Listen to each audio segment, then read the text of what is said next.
palabasin na kunwari mayroong nilabag si Bisara. Pero wala po talaga eh. Given, halimbawa po, na hindi po nila napaamin si Acosta na meron siya. Pare-pareho tayo. Ako rin talagang gigil na gigil. Hindi lang ikaw ang gigil na pinapanood si Ligutan. Gan lahat tayo na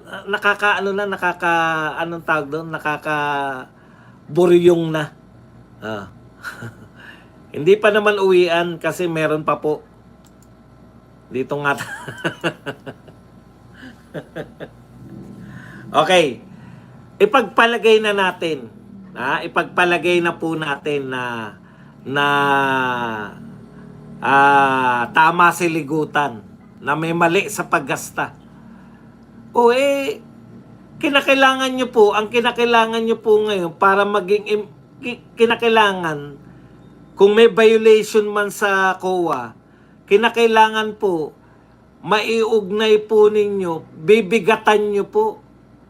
Maghanap kayo ng ebidensya ngayon kung sinasabi nyo po na improper yung paggasta. Di ba? Hindi maayos yung paggasta ni BP Sara. Ngayon, kinakailangan nyo pong patunayan na yung perang kinu-question ninyo na 125 million, ulit-ulitin lang natin Kailan po kayo nag-imbestiga ng trilyon? Kayong sa Senado. Alam nyo, ang galit sa inyo ng mga taong bayan, pag nakita namin na si BP Sara na convict tapos hindi kayo nag-imbestiga sa trilyon, napaka-unfair naman. Okay, palagay na nating may violation. Wala nga violation, di ba? Pero ipagpalagay nating may violation. Sige Badong, ano ang gusto mong palabasin ngayon kung may violation?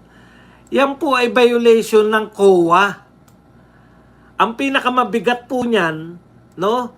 Dahil po yan ay violation ng COA, ang pinakamabigat na pwedeng ay notice of disallowance, ma-disallowed.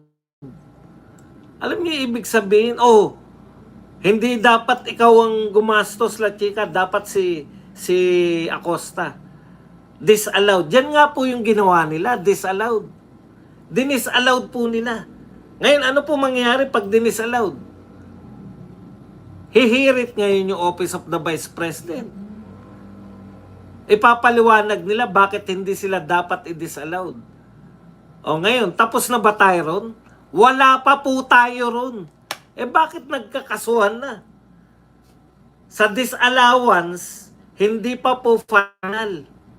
Kung hindi pa final yung disallowance, bakit kinasuhan na siya sa impeachment?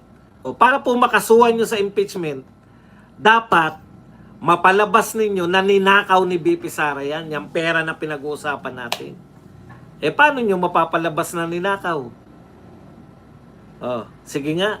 Paano nyo mapapalabas na ninakaw ni BP Sara yung pera?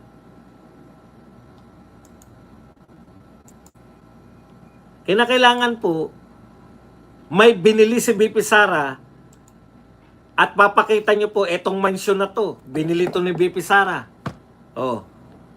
Dahil yan, galing yan sa confidential fund. Ipapakita nyo ngayon yung paper trail nun.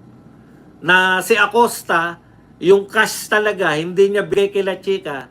Kung hindi, o kaya si La Chica, nung binigay yung cash, bigay naman kay BP Sara. Kinakailangan pong patunayan ninyo. Nagsimula kayo sa pag-withdraw ng pera Pati nga yung mga, paano mo nalaman na, paano mo nalaman, ay, ang ultimate lang po niya, notice of disallowance, at yan nga po yung ginawa ng COA.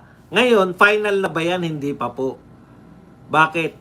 Appealable So kung appealable yan, walang kaso. Hintayin nyo muna mag-final. Pero, pag final na by notice of disallowance, kakasuhan po ba? May kaso po ba? Yan po ba ay krimen? Hindi po. Hindi pala krimen yan, Badong? Hindi po. So kung hindi krimen yan, ano mangyayari kay BP Sara kung napatunayan na misuse? Pag napatunayan po na misuse, isosoli mo lang. Yun lang, susoli. Opo, isosoli lang. Violation lang ng COA yan na hindi pumayag yung COA. Parang bumili ka. Ayaw ng COA yung binili mo. Oh. Yun lang po yun. Ganun lang po yun. Pinasasama lang po nila. Ngayon, ang kinakailangan lang po, ang kinakailangan po niyan, patunayan ng mga nag-aakusa na yan ay ninakaw ni BP Sara. Yung mga scam-scam, salita lang po yan. Kasi, kita nyo ngayon na mangyari, sinadya ba niligutan na sabihin yung salitang scam? Opo. Para saan? Para sa haba-haba ng kwento, yan na ngayon yung headline. Sasabihin, ligutan, tinawag na scammer si BP Sara. O, di yun na naman, may pag-uusapan na naman sila mga chismoso-chismosa. Yan lang naman yun, pinipidan lang nila yung mga chismoso-chismosang mga hindi bayarang media. O, kasi sobrang bilib na bilib sa mga hindi bayarang media. Bubulungan ko kayo, kayong mga prosecutor at saka mga kakampi. Wala na pong naniniwala sa mga hindi bayarang media. Late na ba kayo? Social media na po ang pinaniniwalaan ng tao. Hindi na po yung mga hindi bayarang media.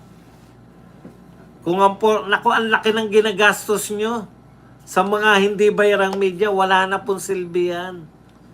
Wala na po naniniwala dyan sa mga ano niyan. Kung may naniniwala dyan, di bagsak na sana yung popularidad ni BP Sara. Lahat ng traditional media, halos lahat yan, kaaway ni BP Sara. Oh, bakit number 1 pa rin? Yan po yun. Okay, pag-usapan po natin. Ngayon, kinakailangan po ililink po ninyo yung paratang na misuse. Hindi po obra yung misuse lang. Kaya nga yun po ang parusa eh. Kung na-misuse po, hindi papayag ang COA, disallowed. Yun lang po yun, disallowed. Alam niyo po ba ibig sabihin ng disallowed? Ang disallowed po, hindi po pinayagan ng COA. Oh, so anong gagawin mo ngayon? Ipapaliwanag mo lang sa COA. I-allowed nyo po to kasi ito po talaga pinagamitan. Sige, patunayan mo sa amin. Magdidiskusyon lang kayo ng COA. Pag hindi pa rin pumayag ang COA, i-appeal mo pa yan sa Supreme Court. Oh, at ang pinakaparusa lang yan, isusoli mo lang.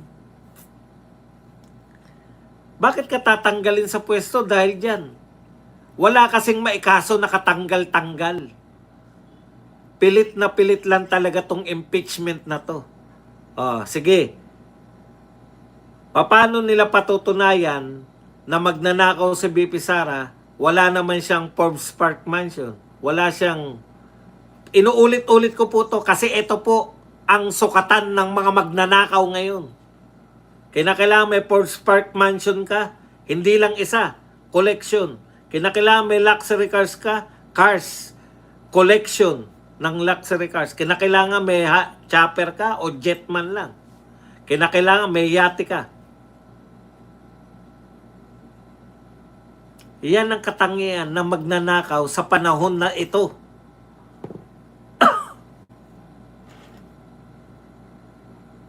Okay. Sa makatuwid,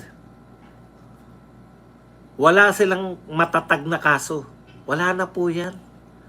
Malapit na po ang eleksyon. Ngayon,